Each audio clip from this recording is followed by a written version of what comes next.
Likey, subscribe, and comment, mofos. Chillies. Harvesting, storing seed, and making friggin' awesome Tabasco. But first, I need a knife. Voila. You can actually harvest and consume the chilies at any point when you see them on the plant. So whether they're green, red, purple, yellow, I've seen all sorts of colours actually, anything in between, you can take them off and eat them. But I find the longer you leave them on there, the hotter the chili becomes, the more mature it becomes also, so you get a more in-depth flavour. Notice I'm using a very sharp knife and cutting very close to the stem. That way I can get the whole chili and I'm not causing any damage to the plant itself.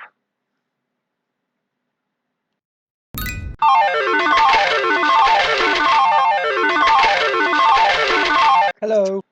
Right, this is me. I'm Alex the Plant Guy. Hello again. What you need is some string, a knife, and obviously your chilies.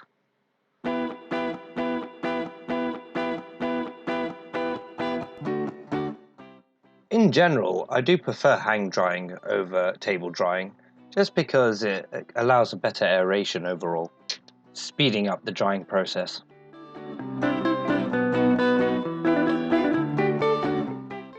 So I guess this part's quite self-explanatory. Get your chilies, tie them up on the string, leave a little bit of space between each other, doesn't have to be so much, just to allow some aeration, and that's it.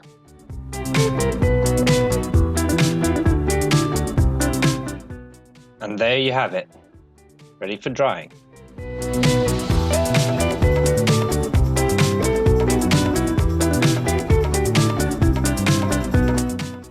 And this is how she'll be looking for the next month or two as she dries. Very nice.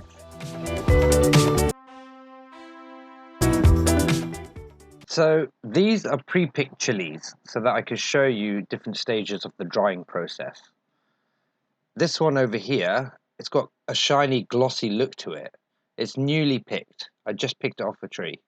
Whereas this one, it's been picked a few weeks ago, so it's still drying. It's got a little bit of bounce to it. Whereas these here on the left, you can see they are really dark maroon red color. They're very dry, quite crispy and crackly. You could tell they're bone dry basically. Right, so you want to grab your chilies, put them on a plate and start chopping them up. No, actually wait, hold on. No. You definitely want to get some gloves on at this point. I made the mistake a little while ago. I touched my face, my mouth, my eyes, everything was on fire. So definitely wear gloves. As you can see here, the first thing that we're trying to do is take off the stems. They're not edible, so they're not really required.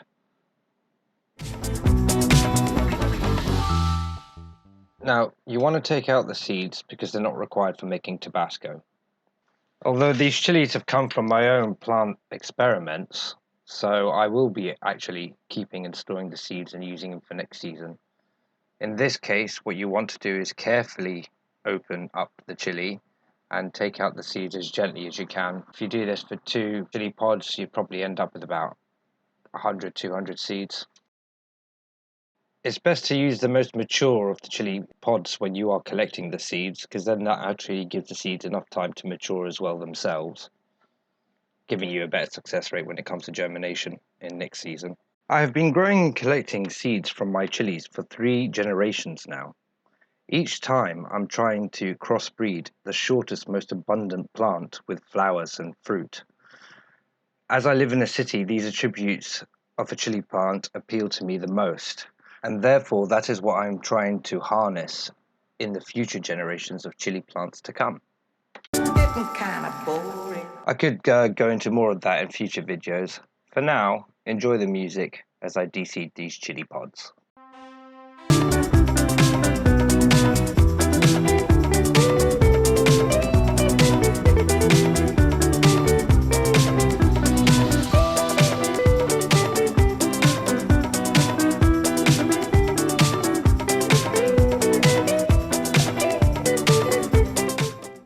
Once that's done, get yourself 2 cloves of garlic, chop them up, throw them in there, and also some ginger. If you don't actually have proper ginger, powdered ginger is just fine.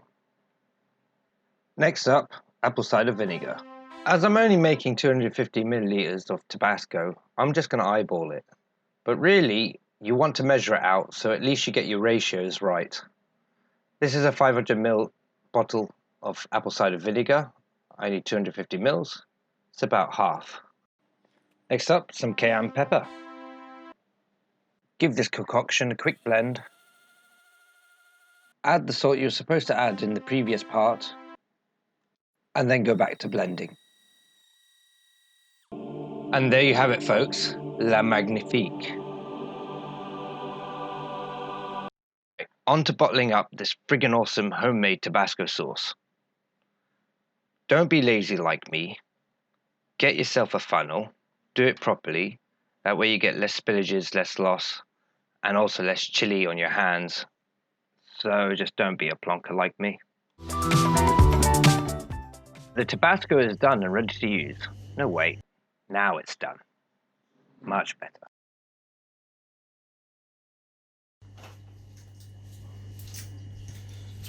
Right, so here it is. Finished product. ATPG. Alex the Plant Guy. There it goes.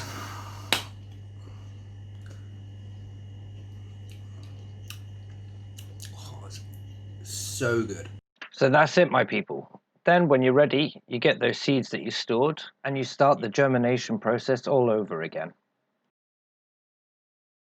And they sprouted just 1 week later. Thanks for watching. I'm Alex the Plant Guy.